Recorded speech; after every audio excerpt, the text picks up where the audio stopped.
Peu de gens savent que marcher de manière excessive après 70 ans peut en fait accélérer le processus de vieillissement. Alors, que devriez-vous faire à la place? De longues promenades sans pause, surtout sur des surfaces dures comme l'asphalte, peuvent ne pas renforcer votre santé.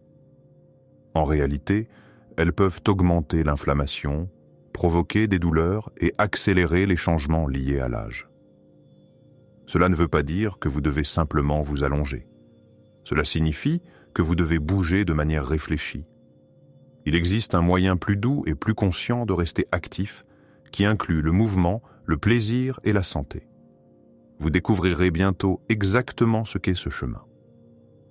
De longues promenades avec des articulations affaiblies, des vaisseaux sanguins fragiles et une diminution générale des fonctions de récupération peuvent entraîner de la fatigue, des douleurs et de l'inflammation, ce qui résulte en une usure accélérée du corps.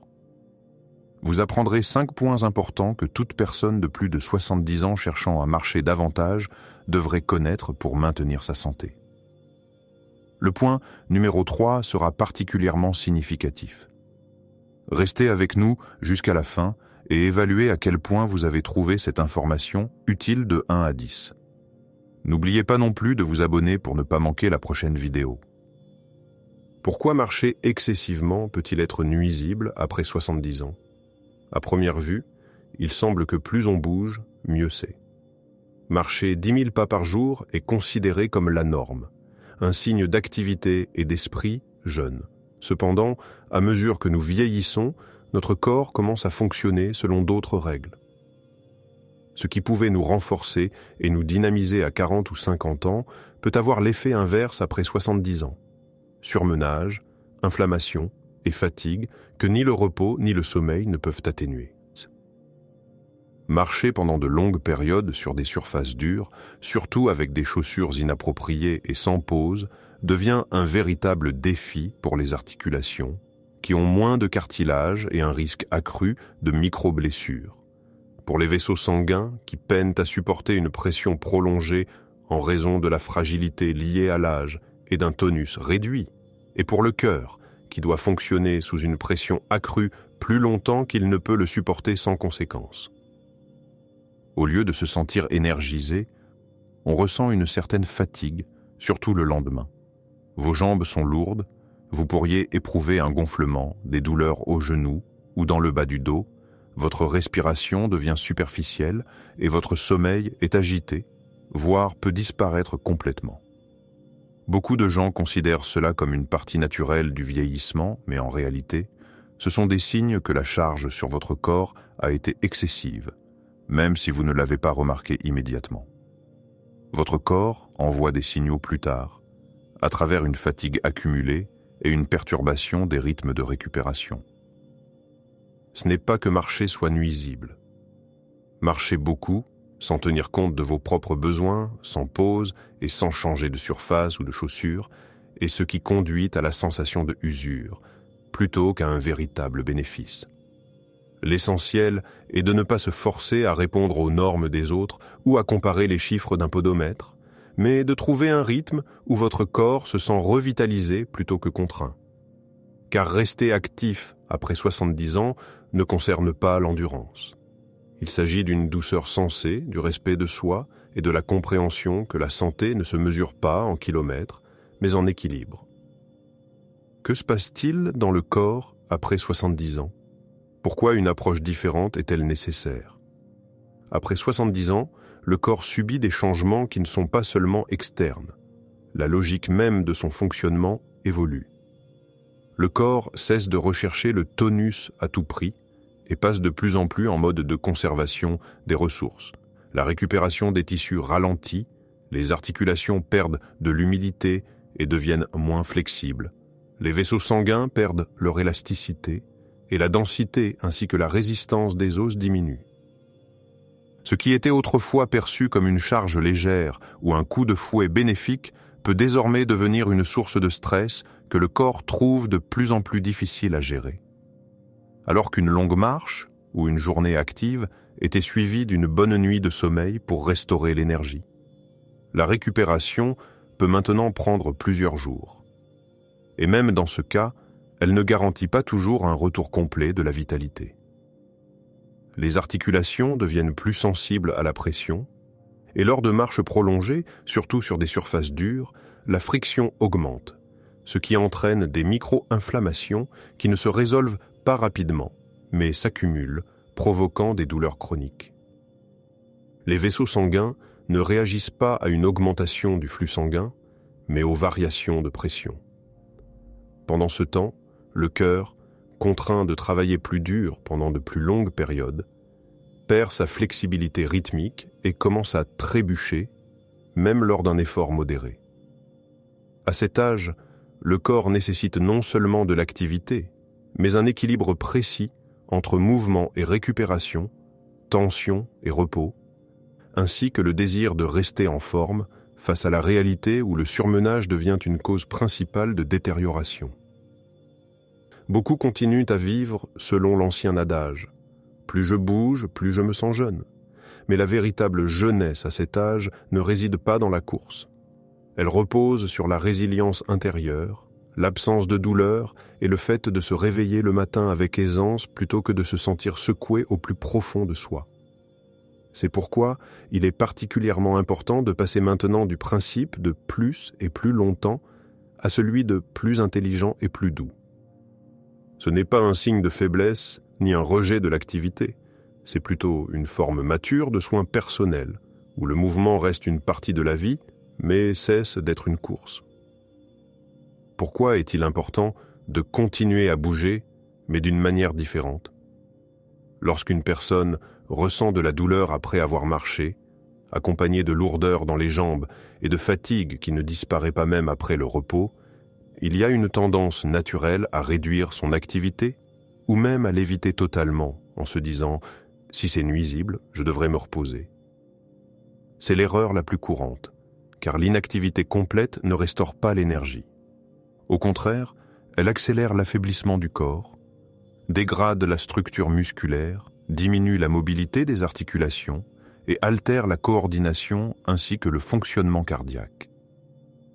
Les muscles s'affaiblissent très rapidement sans charge, ce qui est particulièrement dangereux avec l'âge, car leur état affecte non seulement la force, mais aussi la stabilité, la capacité à maintenir l'équilibre, à marcher avec assurance et à se lever sans assistance. Lorsque le mouvement devient trop limité, cela entraîne une perte non seulement de tonus musculaire, mais aussi du sentiment même de contrôle sur son propre corps. Et avec cela, un risque accru de chute, une qualité de sommeil détériorée, une anxiété accumulée et un sentiment d'impuissance. C'est pourquoi il est important de continuer à bouger, mais de changer d'approche. Passer de la tension au rythme, de la quantité à la qualité, et de la course pour atteindre des objectifs de pas à des activités douces et conscientes qui nourrissent plutôt que n'épuisent. Cela ne doit pas être une marche d'1 heure. Cela peut être de courtes sorties de 10 à 15 minutes pour prendre l'air, avec des pauses sur un banc. Au lieu de faire un marathon dans le quartier, envisagez une promenade dans votre parc préféré où vous pouvez vous arrêter, vous asseoir, prendre une grande respiration et apprécier le mouvement plutôt que de vous sentir fatigué. Au lieu de vous concentrer sur une marche rapide, pensez à des exercices qui améliorent la flexibilité et l'équilibre.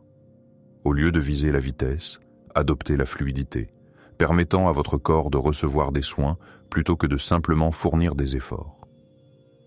Le mouvement après 70 ans n'est plus seulement une question de rester en forme. Il s'agit de maintenir la clarté d'esprit, la santé des articulations, la respiration, la circulation et surtout la confiance en soi. Je peux le faire, je contrôle mon corps et je n'ai pas peur de bouger. Ce type d'activité, même s'il semble moins impressionnant sur le papier, offre en réalité bien plus. Pas de douleur, mais de la légèreté. Pas d'usure, mais le maintien de la vie dans un corps qui aspire non pas à des exploits, mais à de l'attention. Que pouvez-vous faire à la place de marcher beaucoup ? Voici 5 alternatives bénéfiques qui constituent un merveilleux remplacement. Renoncer à des promenades épuisantes ne signifie pas renoncer au mouvement. Au contraire, cela ouvre la porte à de nouvelles formes d'activité, plus douces, mais tout aussi bénéfiques, qui ne surchargent pas les articulations ni le cœur. Au lieu de cela, elles soutiennent la santé, la flexibilité et l'énergie intérieure, permettant au corps de bouger avec joie plutôt qu'avec effort. Des mini-promenades de 10 à 15 minutes, 2 à 3 fois par jour. En fractionnant votre activité en plusieurs sorties courtes, vous soulagez votre corps de la surcharge et vous obtenez les mêmes bienfaits sans fatigue. Une marche le matin, une autre l'après-midi, et une dernière le soir, avec des pauses pour s'asseoir et reprendre son souffle, fonctionne beaucoup plus efficacement qu'une longue marche de 8000 pas. Exercice sur chaise ou contre un mur. Ces mouvements simples renforcent les muscles et les articulations sans les solliciter, maintenant ainsi la mobilité et la force sans risquer de blesser vos genoux ou votre dos. Élévation de talons, flexion douce, rotation des épaules et des poignets et marche sur place avec soutien, tout cela maintient votre corps en forme même si vous restez chez vous. Natation ou aquagym, l'eau soulage la pression sur les articulations et la colonne vertébrale, permettant au corps de bouger librement et en douceur.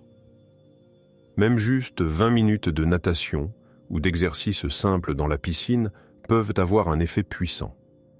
Améliorer la circulation, la respiration, l'humeur et surtout éliminer la douleur qui accompagne souvent la marche sur des surfaces dures.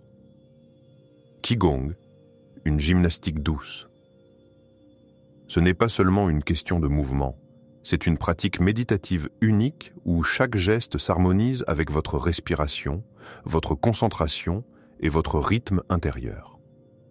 Ces séances améliorent les hanches, huilent pour la coordination, réduisent le stress, augmentent la flexibilité et aident à restaurer un sentiment d'équilibre intérieur, ce qui est particulièrement important en vieillissant. Des exercices d'équilibre et de respiration. Se tenir sur une jambe avec un support, rouler du talon aux orteils, inhalation et exhalation lente en se concentrant sur le mouvement de l'abdomen. Tous ces exercices activent les muscles profonds, améliorent le contrôle du corps et servent de mesure préventive contre les chutes, les troubles du sommeil et l'anxiété. Ce qui compte le plus, ce n'est pas le nombre de mouvements, mais leur objectif. Chacune de ces activités ne nécessite pas d'exploits héroïques, mais avec une pratique régulière, elles apportent un effet stable et notissable. Moins de douleur, plus de confiance, une sensation de légèreté dans le corps et une clarté d'esprit. Et si vous remplacez la course au pas par ces formes d'activité consciente, vous sentirez votre corps répondre avec gratitude, non pas de la fatigue, mais une force tranquille. Comment déterminer votre niveau d'activité? Après 70 ans? À un âge avancé, il n'existe pas de chiffre universel à atteindre. La norme ne se mesure pas en nombre de pas ou en durée d'activité. C'est plutôt une question de ressenti après avoir bougé et de la façon dont vous revenez à un état de repos. Si vous vous sentez agréablement énergisé, léger dans votre corps, clair d'esprit et avec une respiration régulière après une marche ou un entraînement, cela signifie que l'activité était à votre portée et que votre corps l'a perçue comme bénéfique plutôt que stressante.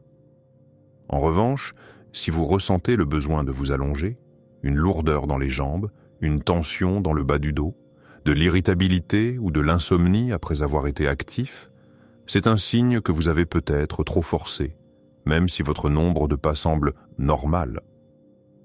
Souvent, les personnes âgées se comparent à ce qu'elles étaient, oubliant que le temps de récupération est différent maintenant. Par exemple, alors qu'une personne pouvait facilement marcher 7000 à 8000 pas sans conséquence à 60 ans, même 5000 pas sans pause peuvent devenir trop fatigants après 75 ans, surtout en cas de problèmes chroniques articulaires, de varices ou de variations de pression artérielle. Une règle simple, si le mouvement vous apporte de l'énergie, c'est bénéfique. S'il nécessite un long temps de récupération, c'est déjà au-delà de vos limites.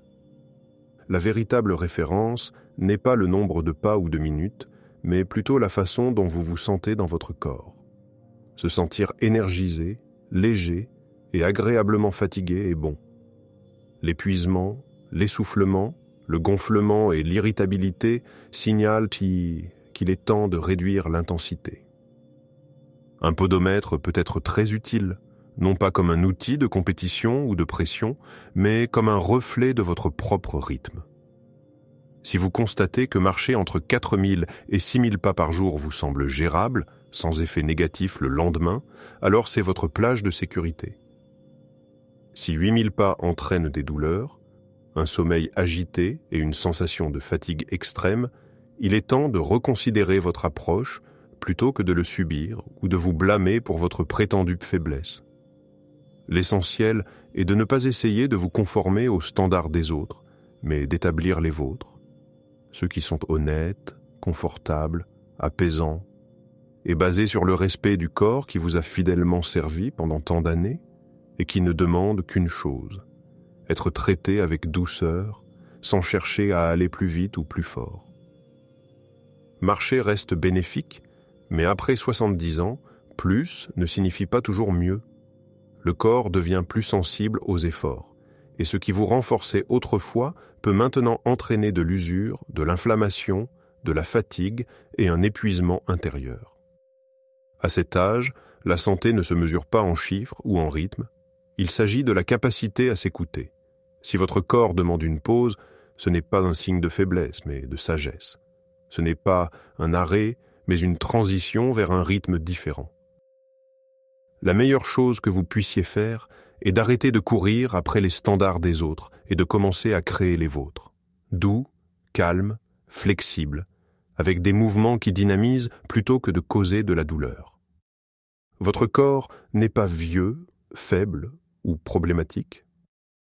Il vit simplement à un rythme différent et tout ce qu'il cherche, c'est non pas l'effort, mais la compréhension, non pas l'attention, mais le respect. Si vous vous accordez ce nouveau mouvement empreint de compassion, la vie retrouvera une légèreté, une fluidité, et sera véritablement la vôtre.